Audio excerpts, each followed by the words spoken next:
kabungis-ngis, welcome back again to another vlog. Ito po si Busilak's Diary, hatid ang mukha ng balita. Rekto tayo mga kabungis-ngis, at ito po yung mga vendor po natin dito sa may Rekto na nag-i-start na pong ayos na kanilang mga tindahan. And nakita nyo naman mga kabungis-ngis, kahit na nag-aayos ang ating mga vendor ng kanilang mga tent, tinda, makikita nyo naman po ang daloy ng sasakyan na napakaluwag po. Hindi buhol-buhol, maayos ang daloy ng mga sasakyan. At ang pagkakaalam ko, tayo, nag-i-start to ng anong oras ba to nag-i-start? 5 PM. Anong oras po kayo nag-i-start maglatag, sir? Maglatag 5 PM to anong oras po? 2 AM. Then nandiyan po ang ating mga DPS, mga masisipag na ating mga DPS, Lionel, DPWH, of course, ang ating mga masisipag na kapulisan, para maglinis na nga rin po at mag-asikaso sa mga pagtapos po ng paglilinis. Ay pagkatapos po magtinda ng ating mga vendor. At ito pong Divisoria ay commercial area. At kung gusto nyo bumili ng mga murang mga pagkain, mga ititinda kinabukasan, dito lagi maraming bumibili kasi kinabukasan magtitinda mga mura yung mga paninda. CM Recto Avenue, Elcano Street naman po yun dito sa kabilang side. Tondo side, ito. Then itong kabilang side, Binondo side naman po yan. Ayan mga kabungis-ngis, hindi na tayo nakakapag Manila update. At well maintained po ito pong Rekto sa ating mga masisipag na kapulisan. Talagang ito po dito po sa may Rekto, talagang sila PSMS Sir Jerry Tubera, na talaga nga naman pong asikaso po itong lugar na ito. Tsaka may mga do's and don'ts din dito. Alam ko, bawal maghasang, ng mga ng isda. Ba yun, sir? Bawal ng isda. Kaliskis ng isda dito. Ngayon, lakarin lang po natin itong kahabaan ng Rekto. Commercial area, busy area po ito sa Maynila.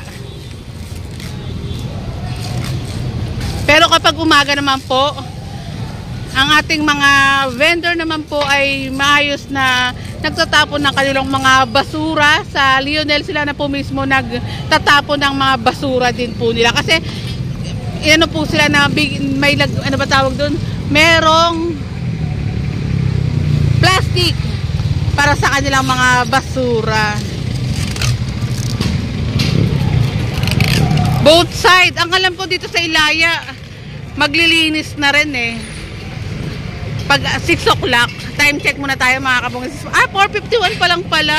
Pero eto, balita ko merong bagyo na 2 or 3 bagyo nga rin po. Kaya ingat po tayo mga kabungis. Kung walang mahalagang pupuntahan, better na magstay na lang po sa bahay.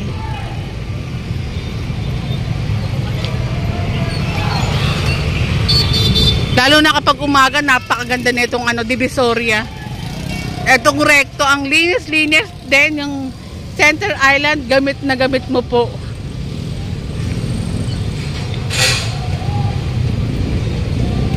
Ayan, kanya-kanya ng tayo ng kanilang kahit na umaambon.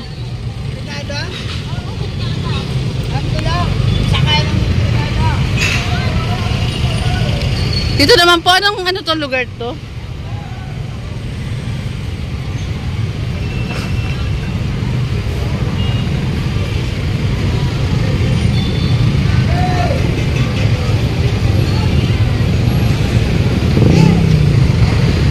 Carmen Planas, if I'm not mistaken.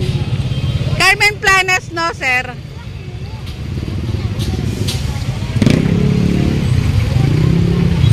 Ang tagal ko na rin hindi nakapag-update dito sa Rekto.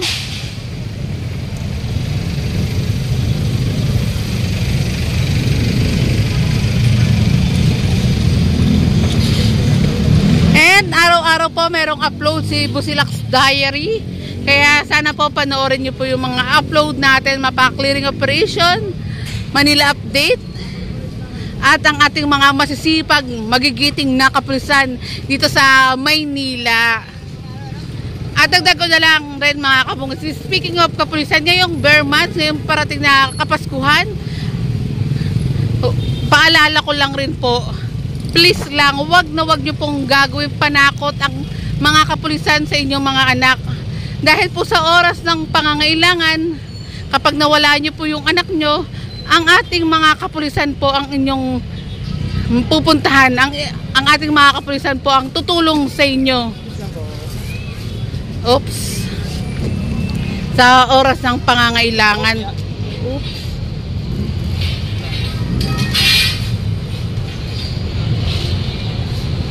And paano po kung takot yung bata? Hindi po lalapit yan sa ating mga kapulisan. Kaya dapat po wag na wag nyong gagawin panakot para po matulungan yung mga bata.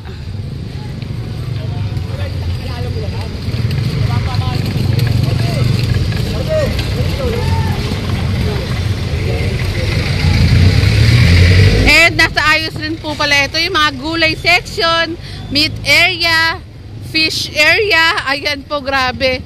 Salamat PSMS Sir Jerry Tobera sa pag-aayos nga rin po dito. And of course, sa ating mga DPS.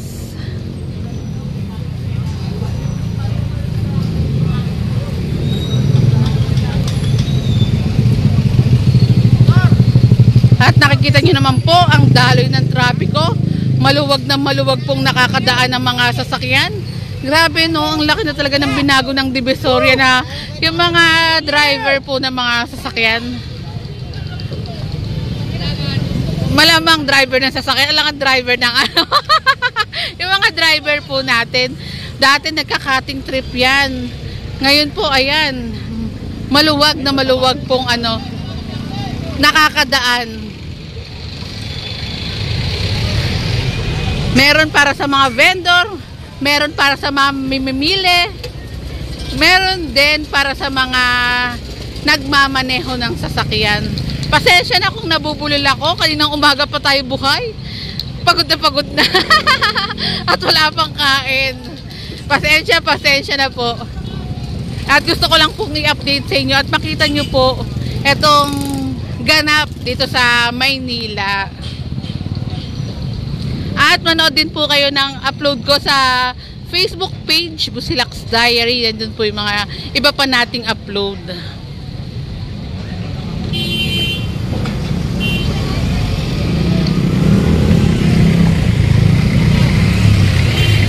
At please do subscribe, FPJ Ponce.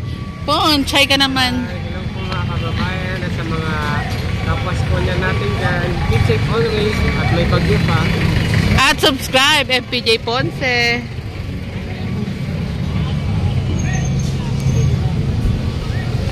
Grabe, umaambon na pero pause na ako ah. Ayan, binababa po yung mga paninda po dito. Eto kapag gabi lang naman po pinapayagan magtinda po ang ating mga vendor. Pero pag umaga naman po, malinis naman po yan. Then pagkatapos nga palang walisin, linisin, flashing naman po ang kasunod dito. Kaya makakasigurado kang malinis tsaka mabango ang inyong pupuntahan, ang inyong dadaanan.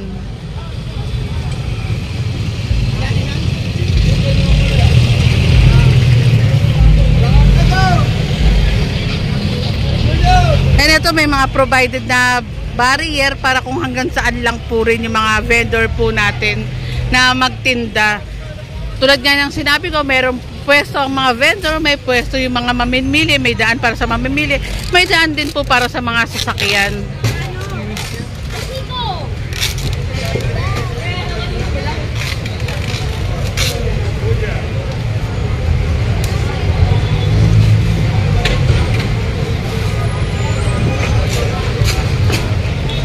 At ang ating mga kapulisan po, yan, nag-iikot po yan sa araw-araw. Subok na, alam nyo naman, lagi natin nabablog dati itong kapulisan ng Dagupan Outpost MPD 2. Kaya subok na maaasahan nyo po.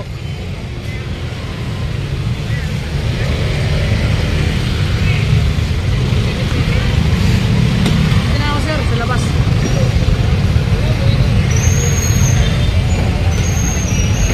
Grabe, anong oras pa lang pala? Kala ko alas 6 na, pero yung weather, parang ano na, yung dilim parang gabi na.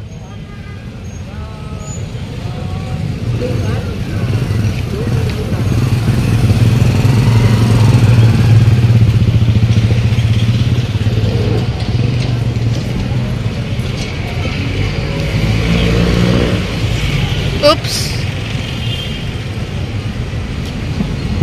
Lakad lang tayo. Ayan po ang ating mga kapulisan para magbantay din po sa, ang alam ko mamayang 7 o'clock meron din pong activity din po yung ating mga kapulisan or clearing operation maya maya, pero ayan po nandito po nyo makakasahan kapag nangailangan po kayo. Nakabantay 24/7 bawat street po, nakabantay ang ating mga kapulisan. At grabe ang luwag oh. Tsaka ang laki ng daan. Nakakatuwa mga kabungis-ngis. Dito ko na tinatapos ang aking vlog for today. Maraming salamat po sa pagsama. Ingat po kayo palagi and God bless us all. Ingat.